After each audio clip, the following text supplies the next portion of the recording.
नमस्कार मित्रांनो, मी अमोल जाधव. स्वागत आहे तुमचे सी-एस-सी मराठी या यूट्यूब चॅनलवरती.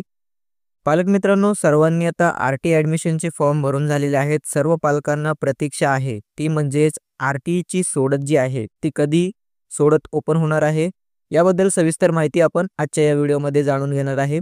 तर व्हिडिओ शेवटपर्यंत पहा. चॅनलवरती पहिल्यांदा असाल तर चॅनलला सबस्क्राईब करून ठेवा. तुम्ही इथे पाहू शकताय, आर-टी ॲडमिशन 25% प्रवेशाची ऑनलाईन सोडत जी आहे, ती येत्या सोमवारी होणार याबद्दल जाहीर करण्यात आलेलं आहे. शिक्षण हक्क कायद्याअंतर्गत 25% राखीव जागांवरील प्रवेशासाठी 3,05,828 अर्ज आले आहेत. म्हणजेच सोमवारी दिनांक 10 तारीख सकाळी 11 वाजता ऑनलाईन सोडत काढली जाईल. पुणे शिक्षण हक्क कायद्याअंतर्गत 25% राखीव जागांवरील प्रवेश प्रक्रियेत राज्यातील 8,863 शाळांमधील 1,09,111 जागांकरिता तब्बल 3,05,828 अर्ज आले आहेत. या बालकांच्या शाळा प्रवेशासाठी अर्ज केलेल्या पालकांची शिगेला पोचलेली उत्सुकता आता येत्या सोमवारी म्हणजेच दिनांक 10 तारीखला संपणार आहे. प्राथमिक शिक्षण विभागातर्फे सोमवारी सकाळी 11 वाजता ऑनलाईनद्वारे प्रवेशाची सोडत काढण्यात येणार आहे. बालकांचा मोफत व सक्तीच्या शिक्षणाचा अधिकार अधिनियम 2009 नुसार दरवर्षीप्रमाणे 25% प्रवेश प्रक्रिया संपूर्ण राज्यात ऑनलाईन पद्धतीने राबविण्यात येत आहे.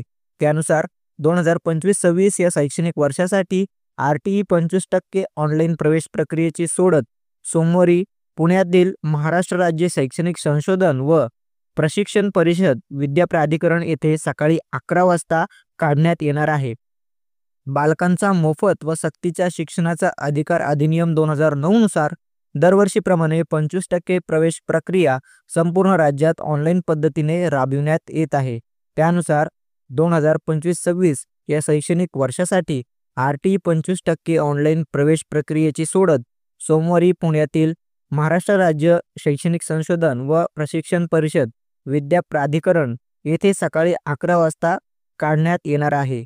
या सोडतीचे थेट प्रक्षेपण व्ही-सी द्वारे करण्यात येणार आहे, अशी माहिती राज्याचे प्राथमिक शिक्षण संचालक शरद गोसावी यांनी दिली. प्राथमिक शिक्षण संचालनालयातर्फे आर-टी 25% राखीव जागांवरील प्रवेशाची ऑनलाईन सोडत सोमवार दिनांक 10 या रोजी जाहीर झाल्यानंतर पुढील 4 ते 5 दिवसात म्हणजे साधारणतः 14 ते 15 फेब्रुवारी दरम्यान पालकांना बालकाच्या प्रवेशाचा संदेश अर्जात नमूद केलेल्या भ्रमणध्वनी क्रमांकावर येईल. त्यानंतर बालकांच्या शाळा प्रवेशाचे सविस्तर वेळापत्रक जाहीर करण्यात येईल, हे देखील शरद गोसावी यांनी सांगितलेले आहे.